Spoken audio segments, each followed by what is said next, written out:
어둡고 아늑한 분위기가 감도는 작업실 안은 수십 개의 오래된 시계들이 내는 나지막한 똑딱거림으로 가득 차 있었습니다. 제각기 다른 속도로 흐르는 초침 소리들이 한데 모여 마치 살아있는 생명체처럼 공간을 채우고 있었죠. 기름과 오래된 나무 냄새가 섞인 공기 속에서 67살의 최민주는 작업대 앞에 앉아 있었습니다. 돋보기 안경 너머로 보이는 그의 눈은 손안에 든 작은 회중시계의 복잡한 내부를 향해 있었고, 세월의 흔적이 깃든 손은 놀랍도록 섬세하게 움직이며 작은 톱니바퀴 하나를 조심스럽게 다루고 있었습니다. 그의 세상은 오직 이 작은 시계 안에서 흐르는 시간과 그것을 되살리려는 자신의 숨소리뿐인 듯 고요했습니다. 그 평온은 한순간에 산산조각났습니다. 작업실 문이 거칠게 열리며 64살 아내 오수진이 뛰어들어왔기 때문입니다. 언제나 단정하던 그녀의 값비싸 보이는 옷차림은 흐트러져 있었고, 공들여 꾸민 머리카락 몇 가닥이 땀에 젖어 뺨에 달라붙어 있었습니다. 그녀는 숨을 헐떡이며 작업대로 달려왔고, 그 바람에 탁자 끝에 있던 작은 도구 몇 개가 바닥으로 떨어져 날카로운 소리를 냈습니다. 여보, 큰일 났어요. 돈이 전부 사라졌어요. 그게 전부 사기였어요. 우리 이제 어떡해요? 그녀의 목소리는 절박함과 공포로 떨리고 있었습니다. 하지만 최민주는 고개조차 들지 않았습니다. 그의 시선은 여전히 손안의 시계에 고정되어 있었고, 그의 손길에는 조금의 흔들림도 없었습니다. 아내의 다급한 외침에도 불구하고 남편의 미동 없는 모습에 수지는 더욱 속이 타들어갔습니다. 그녀는 거의 울부짖듯 다시 소리쳤습니다. 내 말 듣고 있어요. 우리 평생 모은 돈이 전부 날아갔다고요. 그제야 민주는 하던 일을 멈추었지만 여전히 고개를 든 채 나지막이 입을 열었습니다. 그의 목소리는 작업실을 채운 시계 소리처럼 메마르고 기계적이었습니다. 그건 당신이 해결해야 할 일이지, 수진 씨. 내 일이 아니고. 그 순간 작업실의 모든 시계가 동시에 멈춘 듯한 정적이 흘렀습니다. 수진은 자신의 귀를 의심했습니다. 남편이 평소와 달리 자신을 수진 씨라고 부른 것도, 그 내용도 믿을 수가 없었습니다. 당신이라뇨. 우리 문제잖아요. 당신은 내 남편이잖아요. 그녀의 목소리는 이제 분노로 바뀌어 있었습니다. 최민주는 천천히 고개를 들었습니다. 돋보기 안경을 벗어 작업대에 내려놓자 그동안 감춰져 있던 그의 눈빛이 고스란히 드러났습니다. 그 눈에는 어떠한 감정도 담겨 있지 않았습니다. 마치 깊이를 알 수 없는 차가운 호수 같았죠. 그는 아내를 똑바로 바라보며 또렷하게 말했습니다. 당신이 우리의 빛나는 앞날을 만든다며 내가 하는 일은 그저 고물이나 만지는 거라고 하지 않았소. 그러니 당신이 직접 만들어 보시오.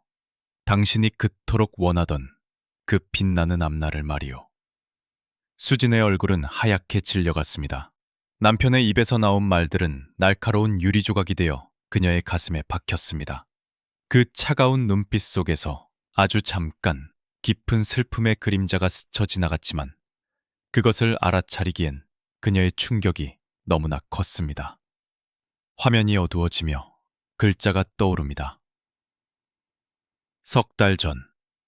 안녕하세요, 소중한 시청자 여러분. 본격적인 이야기에 앞서 오늘 이 사연을 어느 고장에서 보고 계신지 의견을 남겨주시면 저희에게 아주 큰 힘이 될 겁니다. 저희가 들려드리는 이야기가 여러분의 마음에 작은 울림을 준다면 채널 구독과 영상 좋아요를 꼭 눌러주세요. 앞으로 펼쳐질 더욱 흥미로운 사연들을 가장 먼저 만나보실 수 있을 겁니다. 자, 그럼 시간을 석 달 전으로 되돌려 이 부부 사이에 얼음장 같은 벽이 세워지기 시작한 바로 그날의 거실로 함께 가보겠습니다. 최민준의 하루는 대부분 창가에 놓인 자그마한 책상에서 시작되고 또 그곳에서 끝이 났습니다. 은퇴 후 그의 유일한 낙이자 세상과의 소통 창구는 바로 멈춰버린 시계들이었죠. 햇살이 먼지를 비추며 조용히 내려앉는 그만의 작은 공간에는 수십 년은 좋게 되어 보이는 낡은 시계 부품들과 기름 냄새가 밴 헝겊, 그리고 마치 수술 도구처럼 정갈하게 정돈된 그의 손때 묻은 도구들이 가지런히 놓여 있었습니다. 그에게 시계 수리는 단순히 시간을 보내기 위한 소일거리가 아니었습니다. 그것은 멈춰버린 심장을 다시 뛰게 하는 정교한 의술과도 같았고, 잊힌 주인의 기억을 되살리는 고요한 의식과도 같았습니다. 그는 돋보기 안경 너머로 작은 톱니바퀴들의 속삭임에 귀를 기울이며 세상의 소음으로부터 자신을 지켜내고 있었습니다. 그 평화로운 세계는 아내 오수진이 현관문을 열고 들어서는 순간 언제나처럼 금이 가기 시작했습니다. 부유한 친구들과의 이른바 투자 모임을 마치고 돌아온 그녀는 잘 꾸며진 겉모습과는 달리 얼굴에 깊은 불만을 가득 담고 있었습니다. 그녀는 남편이 앉아있는 책상 쪽은 쳐다보지도 않은 채 들고 있던 고급 가방을 소파에 던지듯 내려놓으며 날카롭게 말했습니다. 또 그 고물덩어리들이랑 씨름하고 있어요. 그 목소리에는 지겨움과 격렬이 뒤섞여 있었습니다. 오늘 모임에 나갔더니 박서영 씨 남편은 요즘 유력가들과 어울려 공을 치러 다닌다던데 김지아 씨 남편은 어엿한 자문회사를 차려서 돈을 긁어 모으고 있대요. 그런데 당신은요? 온종일 먼지 쌓인 고물이나 들여다보고 있으니 친구들한테 남편이 퇴직하고 뭘 하는지 말하기가 부끄러워서 얼굴이 화끈거리는 걸 참느라 혼났어요.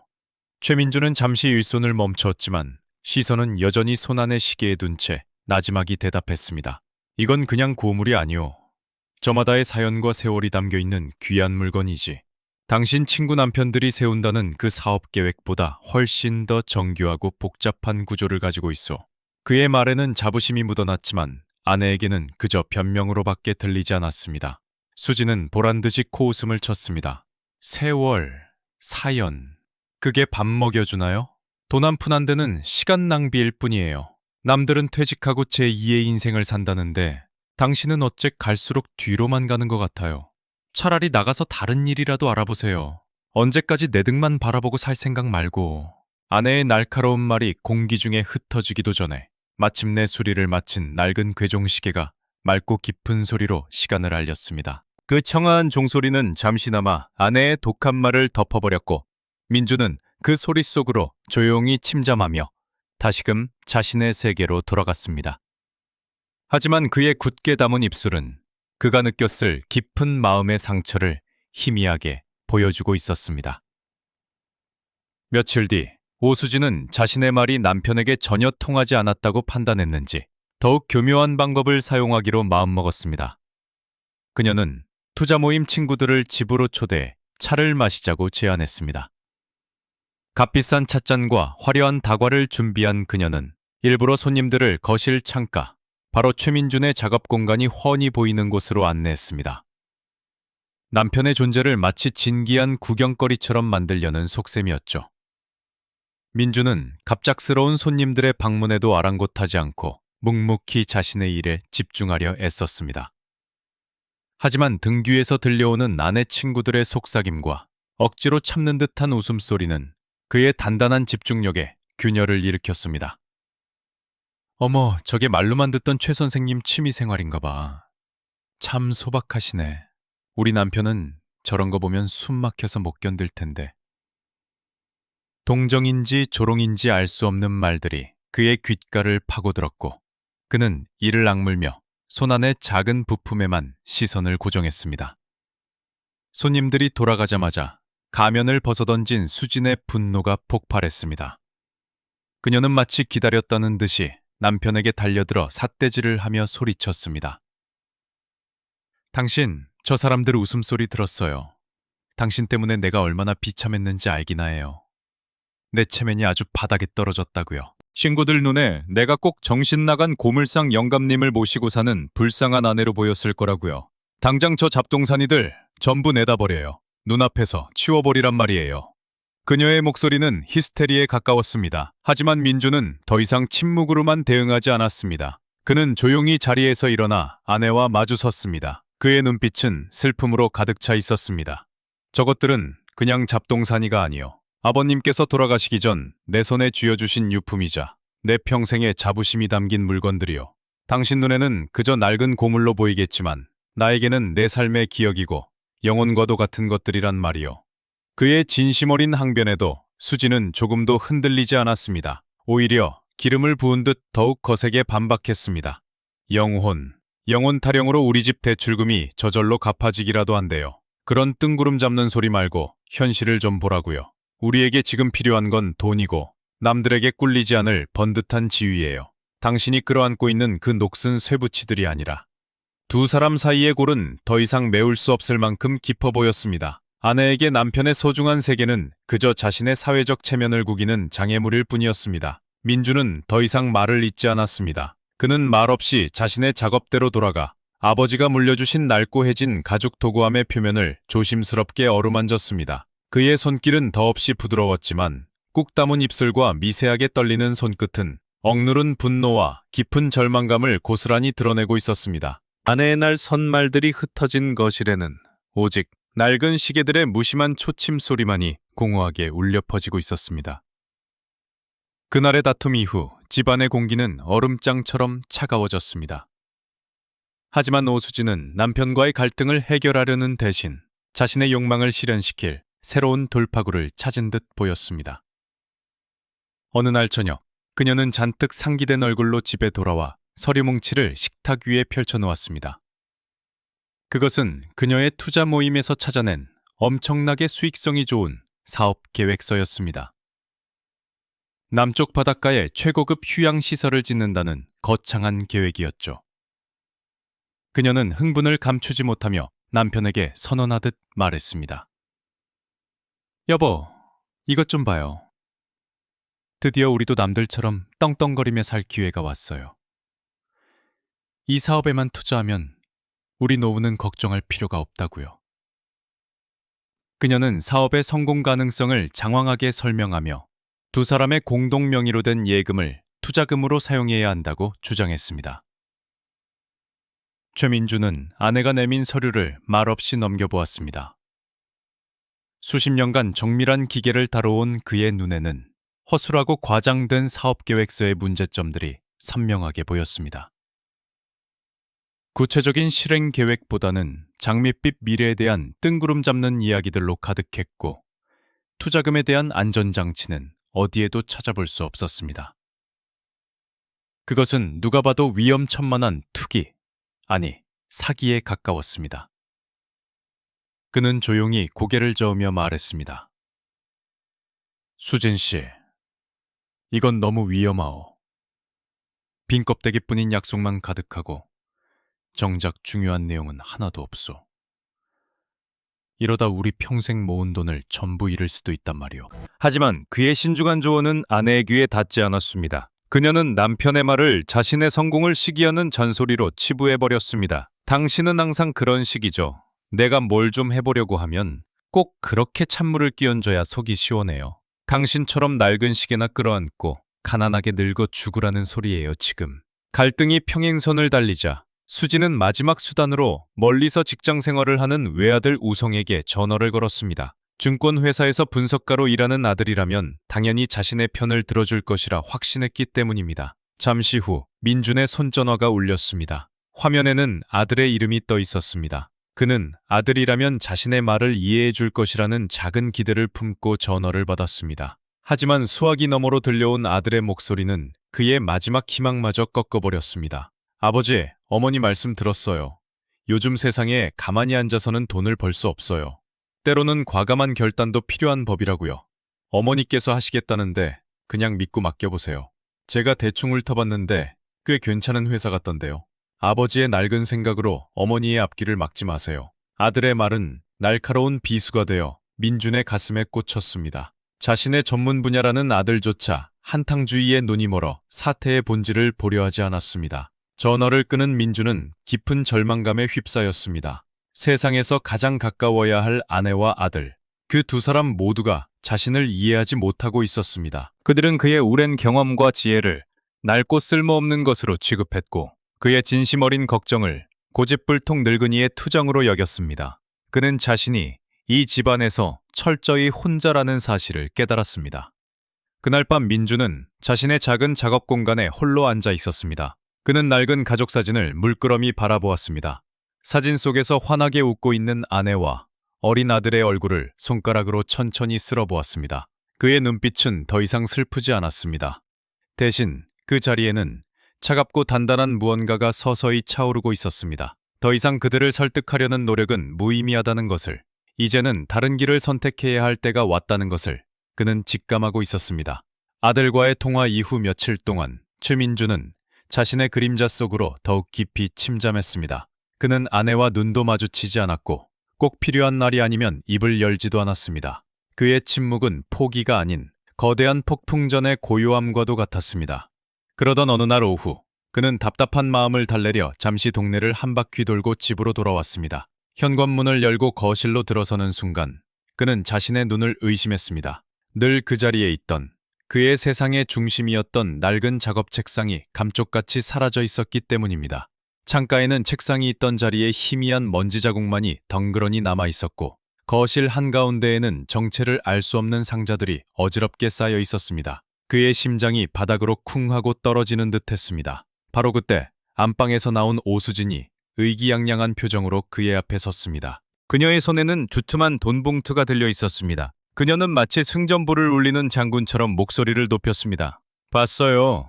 당신이 그렇게 반대만 하니 내가 직접 나설 수밖에 없었잖아요. 당신이 끌어안고 있던 그 잡동사니들. 마침 고물을 사들인다는 사람이 있어서 싹 다 팔아치웠어요. 이것 봐요. 꽤 쏠쏠한 돈이 됐다고요. 이걸로 투자 계약금 일부를 해결했어요. 이제 당신은 더 이상 우리의 밝은 앞날을 방해할 수 없을 거예요. 그녀의 얼굴에는 일말의 죄책감도 찾아볼 수 없었습니다. 오직 자신의 뜻을 관철시켰다는 만족감과 승리감만이 가득했습니다. 최민주는 텅 비어버린 창가를 망연히 바라보았습니다. 그의 귀에는 아내의 목소리가 웅웅거리며 멀게만 들렸습니다. 그의 머릿속은 하얗게 비어버렸고 오직 하나의 생각만이 그의 온 신경을 지배했습니다. 그는 떨리는 목소리로 거의 속삭이듯 물었습니다. 아버지께서 물려주신 그 연장들도. 그의 질문에 수지는 대수롭지 않다는 듯 손을 내저었습니다. 그 낡은 드라이버랑 족집게들 말이에요. 당연히 같이 팔았죠. 그런 게 다 무슨 소용이에요. 어차피 돈도 안 드는 것들인데. 그것들 덕분에 우리가 이제 곧 부자가 될 텐데 고맙게 생각해야 하는 거 아니에요? 그 순간 민준의 세상이 무너져 내렸습니다. 그것은 단순한 낡은 도구가 아니었습니다. 아버지의 땀과 체온이 깃든 유산이었고 수십 년간 자신의 손을 지켜준 분신과도 같은 존재였습니다. 아내는 그의 영혼의 일부를 헐값에 팔아넘긴 것이었습니다. 더 이상 분노도 슬픔도 느껴지지 않았습니다. 그의 마음속에는 차가운 재만이 남아 모든 감정을 뒤덮어버렸습니다. 그는 더 이상 아내와 말다툼을 할 필요성을 느끼지 못했습니다. 눈앞에 서 있는 여인은 40년을 함께 살아온 아내가 아니라 자신의 가장 소중한 것을 짓밟아버린 낯선 타인일 뿐이었습니다. 그는 아무 말 없이 몸을 돌려 옷장에 걸려있던 겉옷을 꺼내 입었습니다. 그의 머릿속은 놀랍도록 차갑고 명료해졌습니다. 이제 모든 것이 끝났다는 것을, 그리고 새로운 시작을 해야 한다는 것을 깨달았습니다. 그는 복수 같은 것을 생각하지 않았습니다. 그저 이 지긋지긋한 관계를 끊어내고 온전히 자신만의 시간을 되찾고 싶을 뿐이었습니다. 그는 현관문을 열고 밖으로 나섰습니다. 계단을 내려가다 잠시 멈춰서서 주머니에서 낡은 집 열쇠를 꺼내 우편함 위에 조용히 올려놓았습니다. 그것은 그의 마지막 작별 인사였습니다. 그는 단 한 번도 뒤를 돌아보지 않은 채 깊고 어두운 밤속으로 천천히 걸어 들어갔습니다. 집을 나선 최민준의 발걸음은 망설임이 없었습니다. 그는 오래전부터 마음속에 그려두었던 낡고 한적한 동네로 향했습니다. 다행히 아내 몰래 아주 적은 돈이지만 비상금을 따로 모아둔 것이 있었습니다. 그는 그 돈으로 사람들의 발길이 거의 닿지 않는 골목 어귀에 자리한 먼지 쌓인 작은 가게를 얻었습니다. 과거에는 금은방이었던 듯 창에는 낡은 쇠창살이 달려 있었지만 그에게는 세상의 소음으로부터 자신을 지켜줄 훌륭한 성벽처럼 보였습니다. 그는 복수를 꿈꾸지 않았습니다. 그의 진정한 복수는 아내와 아들의 세상에서 완전히 사라져 오롯이 자신의 힘으로 다시 일어서는 것이었습니다. 그는 낡은 간판을 떼어내고 직접 나무판에 정성스럽게 글씨를 새겼습니다. 최신의 시계방. 그의 새로운 인생이 시작되는 순간이었습니다. 가게 안을 채우는 일부터 시작했습니다. 그는 발품을 팔아 벼룩시장을 돌아다니며 쓸만한 중고 연장들을 하나씩 사모았습니다. 아버지의 유품만큼은 아니었지만 그의 손에 닿자 낡은 도구들은 마치 새로운 생명을 얻은 듯 반짝였습니다. 처음에는 찾아오는 손님이 거의 없었습니다. 하지만 그는 조급해하지 않았습니다. 대신 동네 어르신들이 재미삼아 맡기는 낡은 벽시계나 손목시계를 거의 돈을 받지 않고 고쳐주기 시작했습니다. 그의 손에서 되살아난 시계들은 다시금 정확한 시간을 알려주었고 시계와 함께 멈춰있던 어르신들의 추억도 하나둘씩 되살아났습니다. 입소문은 느리지만 확실하게 퍼져나갔습니다. 얼마 지나지 않아 그의 작은 시계방은 동네 사람들의 사랑방이 되었고 그의 이름 앞에는 장인이라는 칭호가 자연스럽게 따라붙기 시작했습니다. 그 시간 그의 빈자리를 뒤늦게 깨달은 오수진과 아들 우성은 혼란에 빠져 있었습니다. 처음 며칠간은 그저 남편이 화가 나서 잠시 바람을 쐬러 나간 것이라 대수롭지 않게 여겼습니다. 하지만 하루가 이틀이 들고 일주일이 지나도록 아무런 소식이 없자 불안감이 엄습하기 시작했습니다. 그들은 남편의 손전화로 수십 통의 연락을 했지만 돌아오는 것은 차가운 기계음뿐이었습니다. 우성은 아버지가 혹시라도 잘못된 생각을 하셨을까봐 경찰에 실종 신고까지 했습니다. 어머니, 아버지가 개인 통장에 있던 돈을 전부 찾아가셨어요. 마치 처음부터 모든 걸 계획하신 것처럼 흔적도 없이 사라지셨다고요.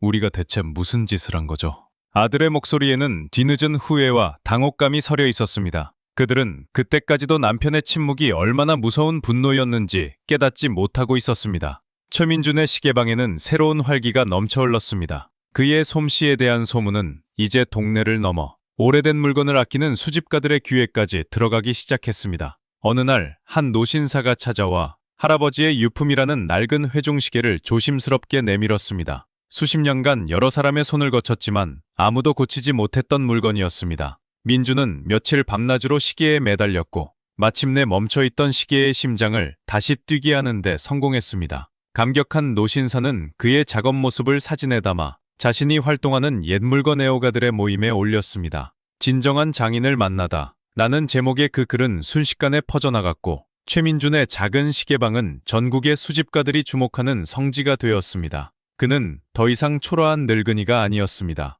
그는 자신의 기술과 철학으로 세상의 인정을 받는 존경받는 최장인이 되어가고 있었습니다. 그의 얼굴에는 과거의 그늘 대신 자신의 삶을 되찾은 사람만이 가질 수 있는 평온한 미소가 자리 잡고 있었습니다. 최민준이 집을 떠난 지 꼭 석 달이 되던 날, 오수진의 허황된 꿈은 산산조각이 났습니다. 그녀가 전 재산을 쏟아부었던 휴양시설 사업은 처음부터 끝까지 교묘하게 짜인 사기극이었음이 밝혀졌습니다. 투자회사는 연기처럼 사라졌고 그녀의 손에 남은 것은 휴지 조각이 든 계약서와 감당할 수 없는 빚뿐이었습니다. 바로 그 절망의 순간 아들 우성이 헐레벌떡 집으로 뛰어들어왔습니다. 그는 인터넷에서 우연히 발견한 진정한 장인을 만나다 라는 제목의 글과 함께 올라온 아버지의 사진을 내밀었습니다. 마침내 아버지의 행방을 찾은 것입니다. 두 사람은 지푸라기라도 잡는 심정으로 사진 속 주소를 찾아 낡은 골목길로 향했습니다. 그리고 마침내 최신의 시계방이라는 소박한 간판 아래에서 돋보기 안경을 낀 채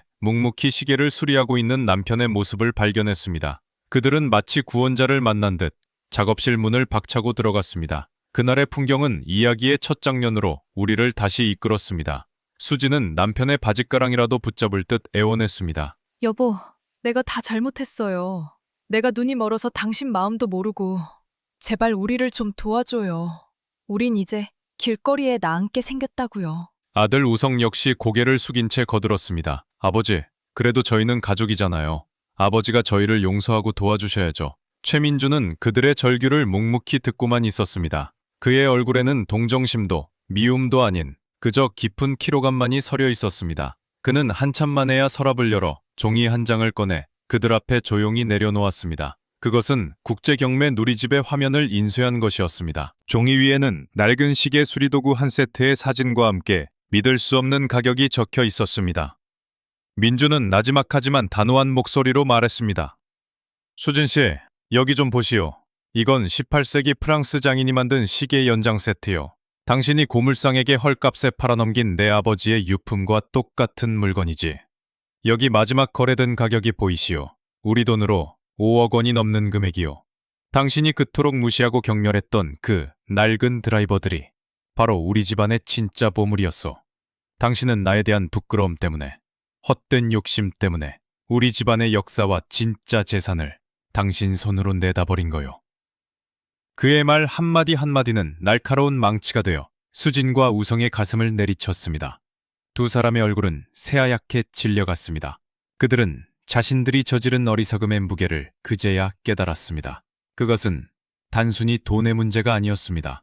그들은 한 사람의 인생과 자부심, 그리고 가문의 역사를 헐값에 팔아넘긴 것이었습니다. 민주는 더 이상 그들을 바라보지 않았습니다. 그는 조용히 몸을 돌려 다시 작업대 앞에 앉아 하던 일을 계속했습니다.